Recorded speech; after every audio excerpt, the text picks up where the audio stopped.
Make Your Move is about ownership, owning your expertise, your ambition, and your next step. In this conversation, we'll explore what it takes to move with purpose and impact. Please welcome Stephanie Gaddin. Hi, Deborah. Thank you so much for having me. Please introduce yourself, tell us what you do, and how your work helps move the print industry forward. Sure. So, as you said, I'm Stephanie Gaddin. I am from Australia. I do various different things in the industry and around the industry, one of which is I edit a magazine in the trade. I am also the owner and work predominantly in an agency setting that works on custom technology and WordPress websites.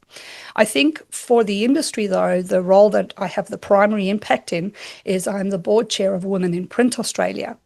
And where that impacts the entire industry is around setting gender balance and addressing all those issues that, kind of set things a little bit inequitable for people.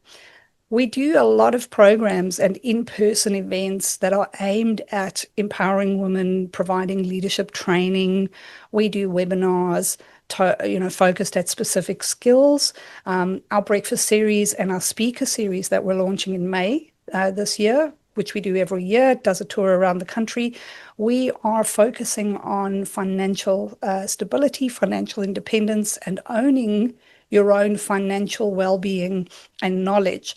The series is going to be called Financially Fierce, and we have a OAM, which is sort of like an Order of Australia medal-winning economist and speaker who is coming in to do the series for all the attendees at our breakfasts. And so it's these kinds of things that Women in Print does, where I see that it raises the whole industry, because when one part of the industry or one gender is out of balance, things are not great for everybody.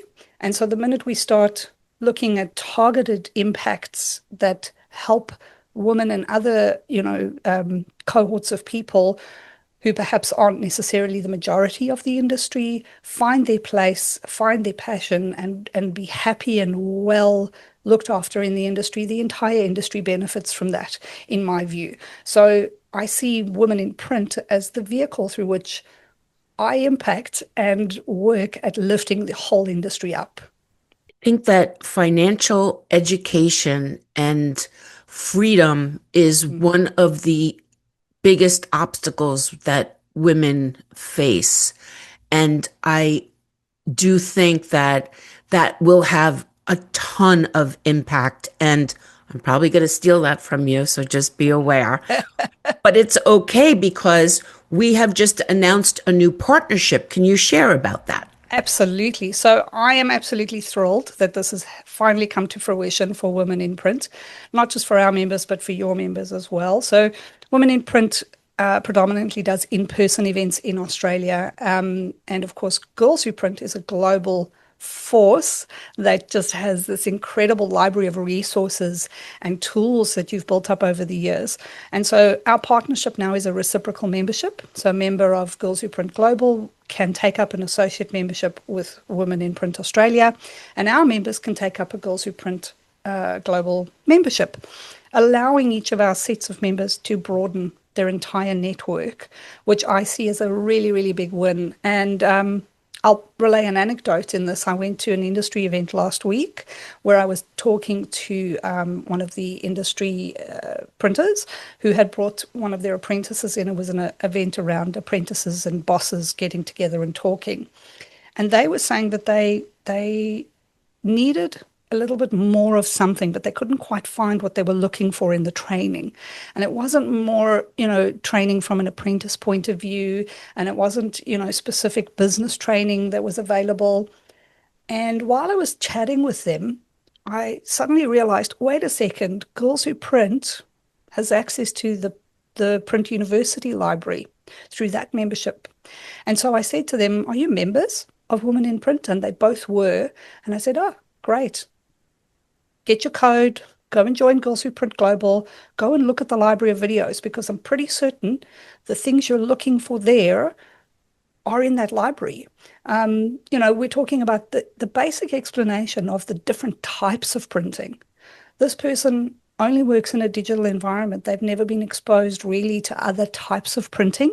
And that's what they were looking for, information at at an instructional level that helps them to understand how they fit into the bigger picture of the industry. And so women in print and girls who print global can give them that now, which I think is a massive, massive win and is a case study for a win in this business and collaboration of our two Yeah, organizations. definitely. And should they actually join Girls Who Print with the code that they can get from Mhm. you, they will find also they'll have access to concierge mentorship, which means if Yes, they exactly. specifically have questions about one of the types of printing, they can ask somebody about that. So awesome. Thank you for sharing that story. Okay, the rest of this interview is going to be about you. And as you know, the theme for International Women's Day is make your move. So, what does making your move mean to you at this stage of your career? At this stage, for me, it's not about a physical move. So it's not about moving jobs or about changing roles. For me, making your move means taking calculated risks within what I am doing to advance things forward, not just for me, but also for other things. So for me, it's about taking those risks that get me the benefits that I need for me, but also that make the things I'm working on work better. It's about being firm on my boundaries that, I will not work on a weekend or I will not work late at night because other people are late giving me things. So it's about those particular, kind of firm boundaries. And like I said, I know it's not, I'm not saying I'm moving, and the theme is make your move. But for me, make your move means making sure that I move myself and let's just say, for want of a better word, my soul Mhm. in a better direction that is more healthy for me. Yeah, you're making a move to stand your ground and to live the life, to shape the life that you want to live. I think that that is a fantastic answer. Can you share a moment when you took action that moves your career forward? This is going back a few years, and it is an action that is not career related, but resulted in a massive career shift. So, the one I'm thinking of is when I immigrated from South Africa to Australia. So, at the time, I had a good career in a really big corporate company in South Africa and a well known brand. I was in their systems team, and I was well known in the company for being good at my job and, helpful, knowledgeable about the entire business, even not my particular area that I worked in. And I had a good trajectory mapped out for me, a good career path, and some good options. And husband and I decided to immigrate to Australia. And so that decision and that move ended up being seismic because I left the industry I was working in, even though I did try to find roles in Australia when we landed. And if I hadn't made that move, I would not be where I am now. I would not be the board chair of Women in Print. I would not be the owner of a digital agency. And everything that has happened to me after that shift has moved me forward in bigger jumps than I ever would have accomplished if I'd stayed in the corporate world back in South Africa. Now, I want to be clear, I'm not saying that staying in corporate is a bad thing for anybody. I'm saying that for me, I look back and I go, that was the defining moment where my confidence, my resilience grew, and my career changed dramatically. Industries, what I do, things I had to learn, skills I had to find very quickly and get very good at so that I could work in a brand new country without the supports around me that I would have had at home. And so for me, that's the choice. That's the one thing I say, that's a move I made that really jumped me forward in my work and career.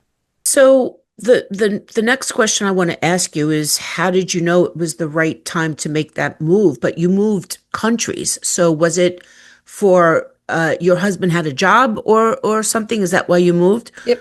So we moved because my husband had a company actually that he was a part owner of, and that company had clients in Australia.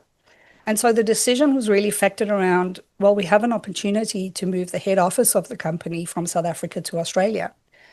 For me, I will say that I did not know if it was the right move at the time. Now it's the right move because I Right. have hindsight and I look back. But Right. at that time, I had no idea. And I was absolutely terrified. I will admit that, like upfront, I was petrified that it would be the wrong move. But I will say that I decided to do it anyway because I was taking a calculated risk. I had backups, I had mitigation plans, I had supports in place. I was going with my husband, which means I wasn't alone. There would be a business with him and his business partner and some of the people that they knew already in Australia. So I had, contacts that could become part of my new circle of friends potentially. I also knew, and I worked out and spoke to a lot of people before I left, if it didn't work out, I could always come back. And I think when people evaluate if a move is right or wrong, they need to take that right or wrong out of the question, and they need to think about, am I taking a risk with the most information I can get at this time? Do I have a backup plan or can I come back to where I am? Those are the questions that people really, I think, should ask around, is this the right move for me or not? Because it's not about whether the move is right. It's about, do I have the right information to make this choice the best I can? And am I prepared to come back or do I have a backup? And so that's how I weighed up the choice. Um, I didn't know if it was right, but I knew that I could only move forward and I knew that I had backup and I had alternatives. So I took the chance and we came. Sort of answers my next question, but I want to expand it a little, which is Yep. what advice would you give to women in print who are thinking about their next move? But I also want to add that it was interesting to me that being able to have your old job back was security instead of looking at it as you cut the ties and now you're just going to move forward. You Yep. actually gave yourself the grace.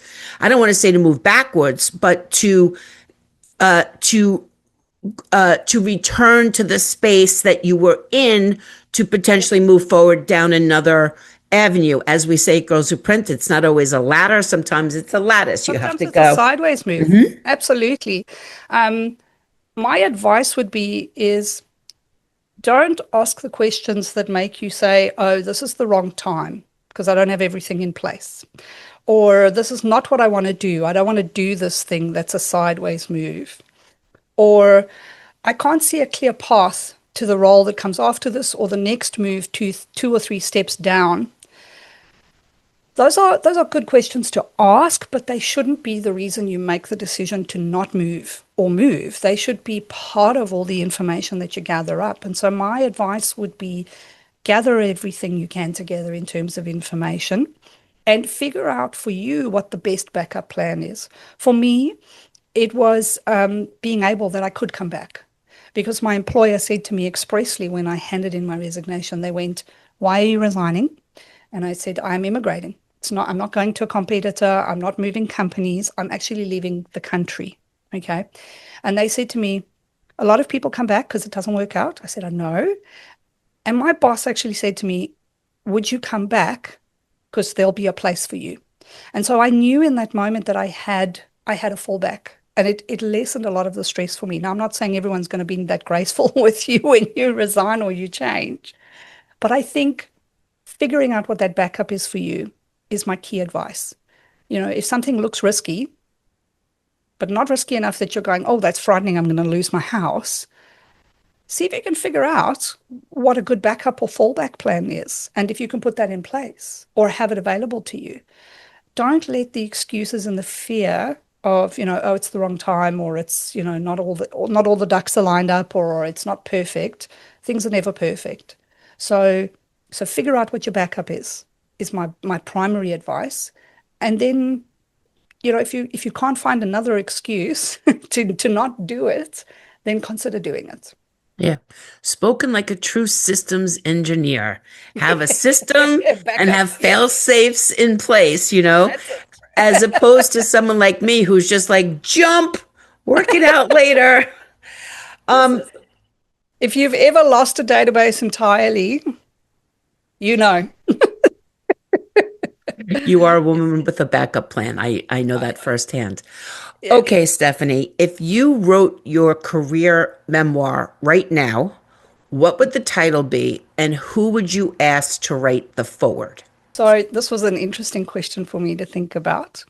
The title came to me immediately because I've actually had a title in my head for a while of my biography or my memoirs, and it would be The Devil is in the Details. I don't know a single person that I would ask to write a forward. There are several people that I might ask at the time, and you are one of them. I would ask you to write me a forward. I would probably ask my husband, except he doesn't write. So he might dictate something to ChatGPT. I don't know. And I would ask perhaps a couple of my aunts and uncles who knew me since childhood and also have, kind of worked in the same space as me across those things. In Australia, I've got some very, very good friends, and I think I would ask my friend Sarah and potentially I'd ask Robin Frampton, who you would know from Visual Connections, to weigh in. So I have a few people that I might ask to do my forward. I don't know that I can say just one person. Yeah. Your forward's a mini novel at It itself, but is. It's a whole thing on its own. it is. But how wonderful that you have those people in your life who know you at a level that is able to, fill in those blanks for everybody else. I want to thank you so much for your time today, for everything you do for Women in Print Australia, for everything you do for Girls Who Print. If everyone doesn't know, Stephanie is our webmaster, and of course everything you do for the industry. So, happy International Women's Day, and empower long and prosper. Thank you for having me, Deborah. Thank you for the conversation, and thank you for everything you do for the industry and for the women in the industry. And happy International Women's Day to you too.